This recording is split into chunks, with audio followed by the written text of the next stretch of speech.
Part 1. The Ancient Message. Dr. Nadia Patel wiped the sweat from her brow as she carefully brushed away centuries of dust from what appeared to be an ordinary stone tablet. The Egyptian desert sun beat down mercilessly on the excavation site, but Nadia barely noticed. After 15 years of searching, she had finally found something extraordinary. "Dr. Bennett, you need to see this," she called to her colleague, who was cataloging artifacts several meters away. Dr. James Bennett hurried over, his curiosity piqued by the unusual urgency in Nadia's voice. As the world's leading archaeologist, she wasn't easily excited by typical finds. "What is it?" he asked, kneeling beside her. "Look at the material composition," Nadia said, handing him a handheld scanner. "Its reading is unknown." Bennett frowned at the device. "That's impossible. The scanner must be malfunctioning. I've calibrated it 3 times, Nadia replied. "Whatever this is, it's not from Earth." The tablet was approximately 40 centimeters wide and 30 centimeters tall, with a metallic sheen unlike any material known to modern science. Despite being buried beneath the sand for what carbon dating would later suggest was over 12,000 years, its surface was unmarred, the strange symbols etched into it perfectly preserved. As the excavation team carefully transported the artifact back to their mobile laboratory, none of them noticed the subtle pulse of energy that began emanating from its core. The tablet had awakened. 3 weeks later, Nadia found herself addressing an emergency session of the United Nations Scientific Council in New York. The chamber was filled with the world's foremost experts in archaeology, linguistics, physics, and astronomy. "The artifact doesn't just contain symbols," Nadia explained, gesturing to the high-resolution images projected behind her. "It contains information, coded data that appears to be some form of advanced mathematics." Dr. Hiroshi Yamamoto, the renowned quantum physicist, nodded in agreement. "We've begun decoding sections of the mathematical sequences. They're describing astronomical movements with incredible precision, specifically movements that haven't happened yet." A murmur spread through the assembled scientists. "Are you suggesting this is predictive?" asked Dr. Elena Kostadanova, chair of the International Astronomical Union. "Not just predictive," Nadia responded. "Precise to a degree that defies our current understanding of physics. We believe the artifact was left by an advanced civilization that existed on Earth long before recorded history, a civilization that wasn't human." The silence that followed was deafening. "There's more," Dr. Yamamoto continued. "The artifact appears to be communicating with us. As we decode one section, new symbols appear, responding to our discoveries. It's as if it's guiding our understanding." Dr. Lucas Rivera, the Brazilian linguist who had been working around the clock to interpret the strange symbols, stepped forward. "We've translated approximately 15% of the text. What we found so far appears to be a warning." The main screen changed to display a series of translated phrases. "The harvesters return in cycles. They scour worlds for intelligence. We failed their test. You must not. Time remains 117 rotations. 117 days, Nadia clarified. "That's how long we have until something called the harvesters arrive at Earth." The revelation sparked an immediate global response. Within days, the United Nations established the Unified Defense Initiative, UDI, bringing together the brightest minds from every nation. Political differences were set aside in the face of what appeared to be an existential threat to humanity itself. At the heart of this unprecedented collaboration was the Ancient Civilization Research Center, hastily constructed in Geneva to study the artifact and prepare for the impending arrival. Dr. Nadia Patel now led a team of over 300 specialists working in shifts around the clock. The artifact had become increasingly active, revealing more complex data as their understanding grew.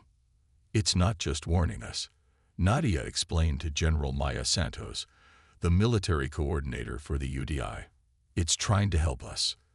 They stood before a holographic display showing a 3-dimensional star map with a pulsing red trajectory cutting through it. "This is the approach vector of the harvesters," Dr. Yamamoto said, manipulating the display to zoom in on Earth's solar system. "According to the artifact, they will enter our solar system in 93 days and reach Earth 24 days later." General Santos studied the projection with a practiced eye. "And these harvesters, what exactly do they want?" Dr. Rivera answered, his voice quiet but clear. "The artifact is quite specific about that. They harvest intelligent species to assimilate their knowledge. The ancient civilization that created this warning device faced them and failed some kind of test. They were consumed." "A test?" Santos asked. "What kind of test?" "We're still working on that part," Nadia admitted. "But from what we can gather, the harvesters evaluate species based on certain criteria. Intelligence alone isn't enough. There seems to be something about adaptability, creativity, and cooperation." As they spoke, a young researcher burst into the room, her face flushed with excitement. "Dr. Patel, the artifact is displaying new information, a massive data dump unlike anything we've seen before." The team rushed to the sealed chamber where the artifact was kept. Through the reinforced glass, they could see it glowing with an internal light, symbols flowing across its surface like liquid. "It's responding to our collective efforts," Nadia whispered in awe. "It's giving us blueprints." The following weeks saw a flurry of scientific breakthroughs as the artifact revealed technologies far beyond current human capability. Quantum shield generators, gravity manipulation devices, communication systems that could transmit information instantly across vast distances. Most importantly, it provided detailed information about the harvesters themselves, a collective consciousness that traveled the galaxy in massive biomechanical ships, seeking out intelligent life to evaluate and, if found wanting, absorb. The ancient civilization that created this artifact was incredibly advanced, Nadia explained during a global broadcast. But according to their own records, they failed because they couldn't adapt quickly enough. They were rigid, hierarchical, unable to incorporate new ideas efficiently. And they believe humans might succeed where they failed, the interviewer asked. Nadia nodded. "That's what's fascinating. The artifact contains detailed observations of human history.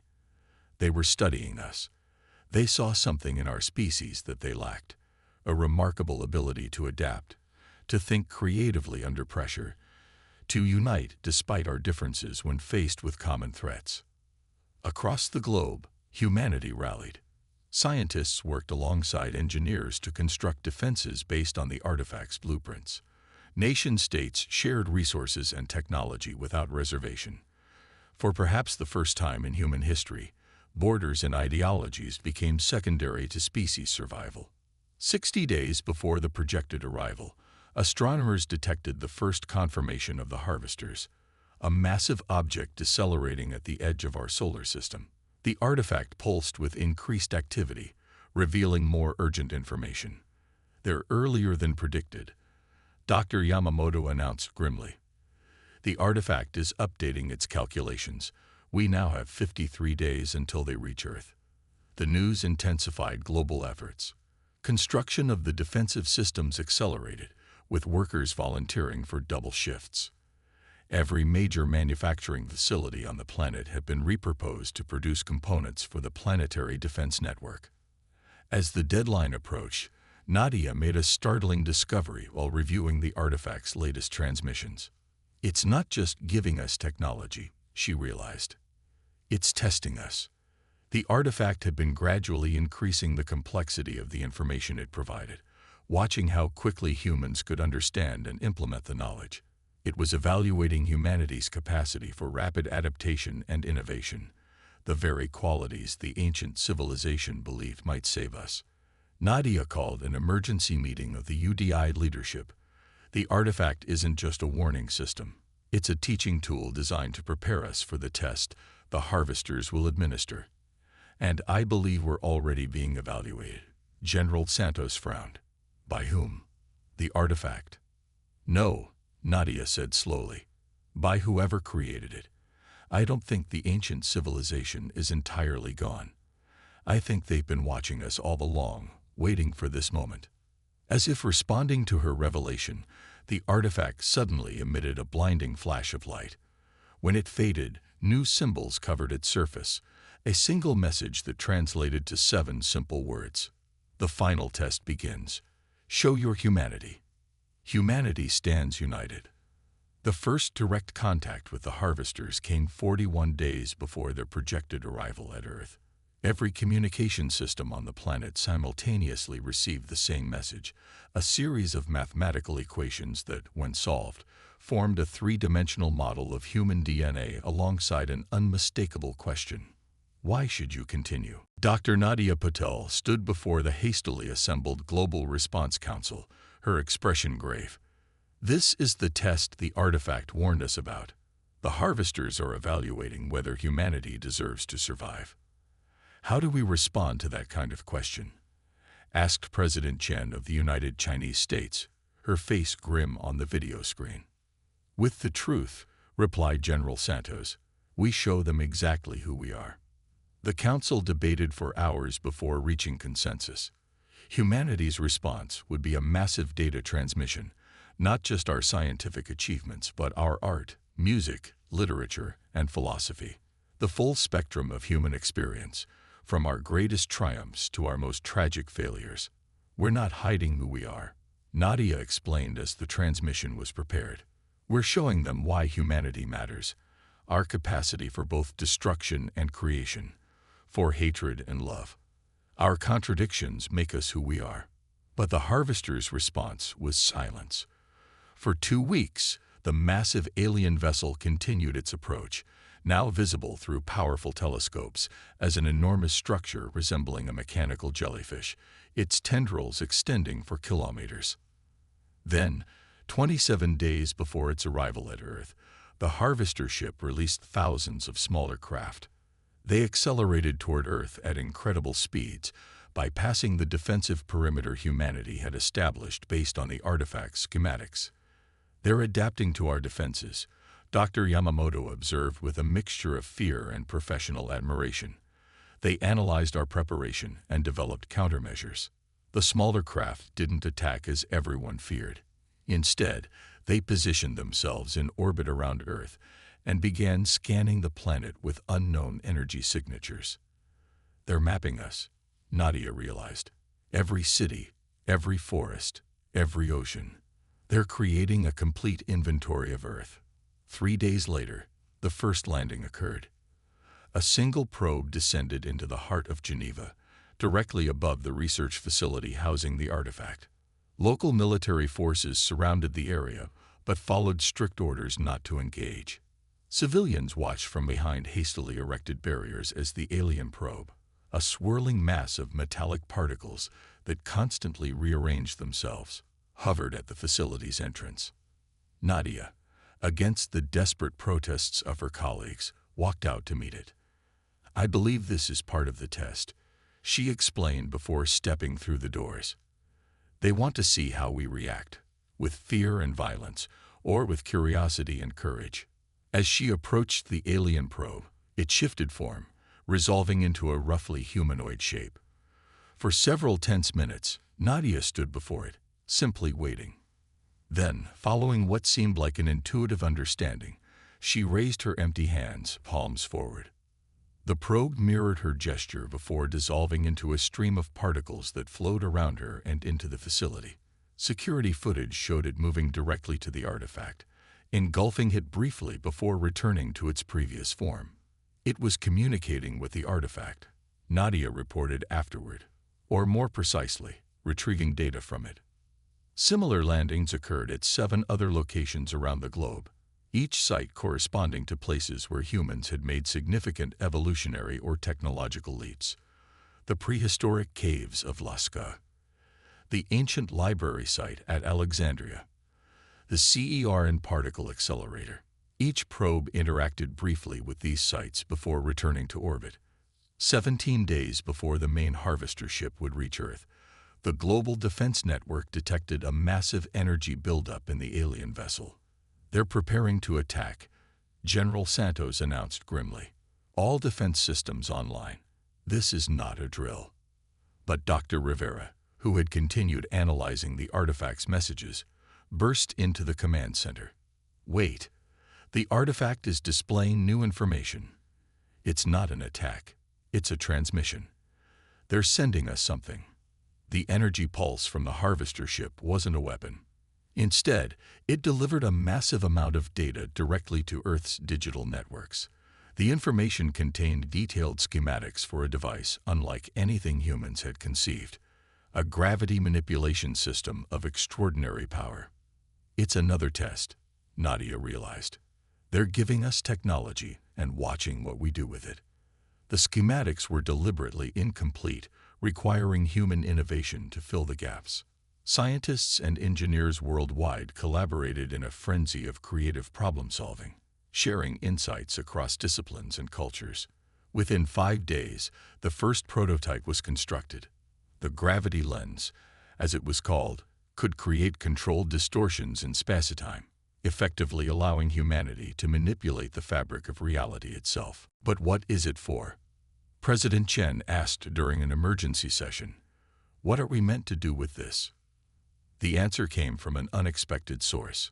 16-year-old Kwemosai, a student from Ghana participating in the Global Youth Science Initiative, noticed a pattern in the harvester ship's approach vector. They're not heading directly for Earth, he pointed out, highlighting data that senior analysts had overlooked. Their trajectory will take them through the tail of Comet Bennett-Halley. Further analysis confirmed his observation. The massive harvester vessel would pass through a particularly dense section of the comet's debris field, a potential navigation hazard even for their advanced technology. They're vulnerable there, General Santos suggested. We could use the gravity lens to increase the density of the debris field, maybe damage their ship. Or, Nadia countered, we could use it to clear their path. The debate that followed was intense. Many argued for using this potential advantage against the harvesters, a preemptive strike to protect humanity. Others, led by Nadia, insisted that such an action would fail the very test being administered. The ancient civilization that created the artifact believed that our capacity for cooperation and compassion were uniquely human strengths, Nadia argued. If we respond with aggression to a situation where we could offer help instead, we prove ourselves no different from countless other species they've harvested. In the end, humanity took its greatest gamble. The gravity lens was deployed not as a weapon but as a protective shield, clearing a safe path through the comet's debris field for the approaching harvester ship. The alien vessel slowed as it approached the cleared path, seeming to hesitate. For 3 tense hours, it remained motionless at the edge of the comet's tail. Then, with sudden decision, it accelerated through the path humanity had created, adjusting its course directly toward Earth. We've failed, General Santos whispered as the massive ship entered Earth orbit. They're coming to harvest us. But instead of attacking, the harvester ship initiated another communication. This time, a direct holographic projection that appeared simultaneously in major cities worldwide. The image showed a being unlike anything humans had imagined. A swirling, constantly shifting form composed of what appeared to be both organic and mechanical components. Its message was translated instantly into all human languages. You were given the means to destroy. You chose to preserve. You were tested with fear. You responded with cooperation. The Ancient Ones predicted your potential. We confirm their assessment. Humanity passes the threshold. The holographic being shifted, revealing a familiar shape, the artifact that had started everything. The Ancient Ones were once like you, creative, adaptive, compassionate. Before they ascended beyond physical form, they seeded many worlds with their knowledge, hoping to find worthy successors. Of all their creations, you alone have demonstrated the necessary qualities. The harvesters do not destroy. We evaluate. We preserve. We guide. Those who pass become part of the galactic community. Those who fail are guided toward different paths. Humanity has earned its place among the stars. The Ancient One's legacy is now yours to continue. In the days that followed, the true nature of the harvesters became clear. They were not conquerors but evaluators, an ancient collective tasked with testing emerging intelligent species throughout the galaxy. The artifact hadn't been a warning but a preparation tool designed to give humanity its best chance at passing the test. The Ancient Ones, the civilization that had lived on Earth millions of years before humans evolved, had recognized something special in early hominids. They had left the artifact as both a gift and a challenge, programmed to activate when humanity reached the technological threshold to be noticed by the wider galactic community. 1 month after the Harvester's arrival, Dr. Nadia Patel stood on the observation deck of the first human-built interstellar vessel, constructed with technology freely shared by the Harvesters. Beside her stood representatives from every nation on Earth, preparing for humanity's first diplomatic mission to the Galactic Council. "We almost got it wrong," General Santos admitted as they watched Earth recede beneath them. "We were so ready to fight. But in the end, we chose differently," Nadia replied. "That's what the Ancient Ones saw in us. Not that we're perfect, but that we can choose to be better than our instincts."